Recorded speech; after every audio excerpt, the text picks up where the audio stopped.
شکر دی مړه چې پی جازونه خرڅ شو دغه پخواني بسونه او زاړه ټرکونه د یارې نه به هم پکې سفر نه شو کولی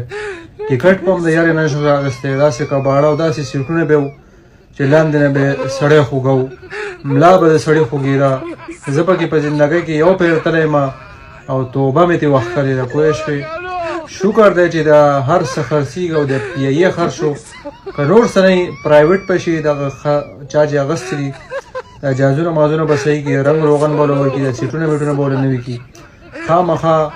چېرته ټیکټ میکټ خو به پکې اخلو نور خو پکې ټیکټ هسې ارزان دی او دغه پخواني بسونه او زاړه ټرکونه یې جوړ کړي او زمونږ فیلډ مارشل جناب سید حافظ عاصم منیر رحمت الله علیه فرمان جاری کړی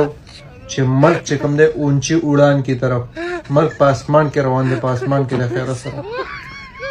او د خیره سره اوس ملک په هر څه خرڅوي